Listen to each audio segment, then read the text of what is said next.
Welcome to your favourite YouTube channel Amit Sharma SBSR। और आज की हमारी जो वीडियो है वो स्ट्रीम सिलेक्शन के ऊपर है, क्योंकि जब बच्चा क्लास 10th के बाद 11th में मूव करता है तब उसके दिमाग में सबसे पहले एक क्वेश्चन जनरेट होता है कि वो अब किस स्ट्रीम को पढ़ेगा या उसे कौन सी स्ट्रीम लेनी चाहिए अपने आगे के भविष्य के लिए। अब यहाँ जो स्ट्रीम है, क्योंकि हमारे पास जब बच्चा 10th से 11th में मूव करेगा तो उसके पास 3 ऑप्शन बनेंगे, और ये जनरली हमें सबको पता है कि ये जो 3 ऑप्शन होते हैं इनमें से एक ऑप्शन साइंस, एक ऑप्शन कॉमर्स और एक ह्यूमैनिटीज। अब इनमें से तीनों में से उसको एक सेलेक्ट करना है। अब ये जो सिलेक्शन है कॉमर्स, ह्यूमैनिटीज और साइंस, क्योंकि साइंस में हमारे पास 2 ऑप्शन होते हैं, PCM और PCB। यहां जब हम इस स्ट्रीम का सिलेक्शन करते हैं तो कई बार से ऐसा भी होता है कि जो पेरेंट्स हैं कई बार से उनके एक सपने होते हैं, और वो अक्सर वो सपने होते हैं जो वो पूरा नहीं कर पाए होते हैं, तो उनकी ये इच्छा होती है कि उनका बच्चा वो सपने पूरे करेगा। तो यहां आके वो पहले से बच्चे के लिए बचपन से एक अपना माइंड सेट कर लेते हैं कि मेरा बच्चा ये करेगा। अब यहां हमें पेरेंट्स की इच्छाओं का ध्यान रखना है, क्योंकि अल्टीमेटली वो हमारे लिए इतना सब कुछ करते हैं, तो हम एकदम से ऐसा भी नहीं कि उनको माइनस कर सकते हैं, और माइनस करना चाहिए, मैं तो नहीं कहूंगा माइनस करना चाहिए, उनकी इच्छाओं का भी ध्यान रखना चाहिए। लेकिन यहां सबसे बड़ी चीज है कि हमें अपना इंटरेस्ट भी देखना है, यानी जो सब्जेक्ट में अगर हमें इंटरेस्ट होता है, क्योंकि इसके बाद जब हमारा कैरियर सेट हो जाएगा, सपोज करो एक बच्चे को मैथ्स में इंटरेस्ट नहीं है बट उसने मान लो मैथ्स ले लिया और वो PCM लेके मान लो इंजीनियर बन जाता है कल, और इंजीनियर बन के जब वो इंजीनियर की जॉब करेगा तो क्योंकि उसका मैथ्स में इंटरेस्ट नहीं था इसलिए उसको उस जॉब में भी सेटिस्फेक्शन नहीं मिलेगा। तो यहां उसके लिए फिर पूरी जिंदगी के लिए एक प्रॉब्लम बन जाएगी। भले ही वो पैसा तो कमाएगा बट पैसा कमाने के साथ उसको वो जो जॉब सेटिस्फेक्शन है वो नहीं मिल पाएगा। यानी एक बच्चा अगर लिटरेचर में इंटरेस्ट रखता है तो वो राइटर बन के ही अपने आप को संतुष्ट कर सकता है, यानी उसका जो मन प्रसन्न होगा वो अपनी मनपसंद सब्जेक्ट की फील्ड में ही जाके होगा। तो यहां मैं तुम्हें एडवाइस करूंगा कि तुम अपनी पसंद का भी ध्यान रखोगे। वैसे यहां एक चीज तुम्हें ध्यान रखनी है कि बहुत से लोगों के दिमाग में ये भी रहता है कि जब गांधी जी का जो फॉर्मूला अगर हम देखें तो गांधी जी ने एक HHH का फॉर्मूला दिया था कि जो एजुकेशन के इम्पैक्ट है वो 3 चीजों पे होते हैं। एक तो हेड, यानी कि जो हमारा बौद्धिक विकास होता है, बुद्धि का विकास होता है, वो एजुकेशन के थ्रू होता है। एक हार्ट, जो हमारे इमोशंस हैं और हमारी फीलिंग्स हैं वो भी हमारी जो डेवलप होती हैं वो एजुकेशन से डेवलप होती हैं।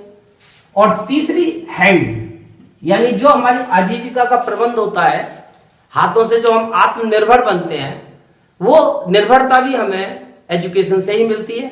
अब उस निर्भरता के लिए अगर हम ये सोचे कि डॉक्टर और इंजीनियर से ही पैसा ज्यादा कमाते हैं तो ये हमारी सोच गलत है, क्योंकि आज हर फील्ड में पैसा है, हर फील्ड में आदमी अपने को सम्मानजनक जीवन यापन के लायक धन कमा सकता है। स्पोर्ट्समैन भी काफी अच्छा पैसा कमाते हैं, डॉक्टर्स इंजीनियर्स भी कमाते हैं, राइटर्स भी कमाते हैं, पेंटर्स भी कमाते हैं। यानी कि यहाँ हम एक पर्टिकुलर स्ट्रीम में कुछ पर्टिकुलर प्रोफेशन को लेके ही हम ऐसा नहीं सोच सकते कि उन्हीं को एक अच्छी अर्निंग होती है।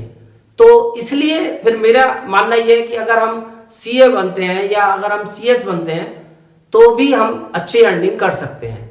तो यानी ऑप्शंस हर स्किल में, हर स्ट्रीम में होते हैं, बस हमें डिसाइड करना है अपना इंटरेस्ट। यहां जैसे मैं तुम्हें एक चीज बताना चाहूंगा कि अब की बार जो 11th में लास्ट ईयर से मैथ्स को किया था, तो मैथ्स अब 2 तरीके की है। एक मैथ्स तो वही है जो PCM में चलेगी, यानी 041 कोड जिसका होता है नॉर्मल मैथ्स, इसको मैं प्योर मैथ्स का नाम भी दे सकता हूं। और एक अब की बार से लास्ट ईयर से एक नई मैथ्स स्टार्ट की थी स्पेशली कॉमर्स वालों के लिए, अप्लाइड मैथ्स। अप्लाइड मैथ्स इसका कोड था 241। ये जो अप्लाइड मैथ थी इसका मतलब क्या था, एप्लीकेशंस, यानी एक तरह से जब हम कॉमर्स पढ़ते हैं तो वहां हम फाइनेंस में बहुत सारी टॉपिक्स में मैथ्स को यूज करते हैं। तो उसी मैथ्स को इजी बनाने के लिए हमारी एक ये नई मैथ्स इंट्रोड्यूस कर दी है, अप्लाइड मैथ्स। इसको कोई भी ले सकता है जिसने 10th बेसिक से करी हो या स्टैंडर्ड से। बेसिक और स्टैंडर्ड दोनों से जिसने भी 10th पास की है वो दोनों इस मैथ्स को ले सकते हैं, लेकिन इस प्योर मैथ्स को केवल स्टैंडर्ड वाले ले सकते हैं। यानी जिन्होंने 10th स्टैंडर्ड मैथ्स से पास किए वो ही ये साइंस वाली मैथ्स ले सकते हैं। यानी जिनको आगे मैथ्स में अपना फ्यूचर बनाना है, उनको आगे हायर एजुकेशन गेन करनी है, एमएससी बीएससी और पीएचडी करनी है मैथमेटिक्स में, वो फिर ये प्योर मैथ्स यानी जो हमारी चली आ रही मैथ्स नॉर्मल वो ही लेंगे और उनके पास 10th में स्टैंडर्ड मैथ्स होनी चाहिए। ये अप्लाइड मैथ्स केवल उनके लिए है जो कॉमर्स में अपनी मैथ्स को इस्तेमाल करना चाहते हैं। उसमें बेसिक हो या स्टैंडर्ड 10th में वो दोनों लोग अप्लाइड मैथ्स यूज कर सकते हैं। अब यहां मैं तुम्हें बता दूं, देखो हर फील्ड में अपनी लिमिट्स है। जैसे पीसीएम का मतलब केवल इंजीनियर डॉक्टर इंजीनियर नहीं है। पीसीएम करके तुम एनडीए में भी जा सकते हो। पीसीएम से पास होने के बाद एयरफोर्स में, आर्मी में टेक्निकल ग्रेड की डायरेक्ट एंट्री है, वहां टेक्निकल ग्रेड की एंट्री करके भी तुम अपनी जॉब गेन कर सकते हो। इसके अलावा पीसीबी में भी ऐसा नहीं कि केवल डॉक्टर का ही ऑप्शन है, पैथोलॉजी का भी ऑप्शन है। इसके अलावा बायोकेमिस्ट्री का भी ऑप्शन है और माइक्रोबायोलॉजिस्ट की एक जॉब होती है। फार्मेसी में ऑप्शंस हैं कि तुम बी फार्मा, एम फार्मा कर सकते हो। यानी बहुत सारे ऑप्शंस हमारे पास बायो में हैं एक्सेप्ट डॉक्टर के भी। इसके अलावा कॉमर्स में तो सीए, सीएस, फाइनेंशियल एग्जीक्यूटिव, बहुत सारी चीजें ऐसी हैं जहां तुम कॉमर्स करने के बाद एमकॉम कर सकते हो। उसके बाद तुम हायर एजुकेशन गेन करके प्रोफेसर भी बन सकते हो, यानी कि वहां जाके टीचिंग में भी इन्वॉल्व तुम हो सकते हो अगर तुम्हारी सब्जेक्टिव बहुत बढ़िया है। ह्यूमैनिटीज का मतलब वैसे जनरली हम सिविल सर्विसेज से ताल्लुकात रखते हैं, बट ऐसा नहीं है। इसमें तुम अगर एडमिनिस्ट्रेशन में चले जाओ, लॉ कर सकते हो और एमबीए या जो कोई और एडमिनिस्ट्रेशन की अच्छी डिग्री लेके, हर कंपनी में एचआर डिपार्टमेंट्स होते हैं, वहां तुम एचआर में जा सकते हो, मार्केटिंग में जा सकते हो। बहुत सारे ऑप्शंस तुम्हारे पास यहाँ बन सकते हैं। जर्नलिज्म, मास कम्युनिकेशन में जा सकते हो, मीडिया में आजकल बहुत स्कोप है।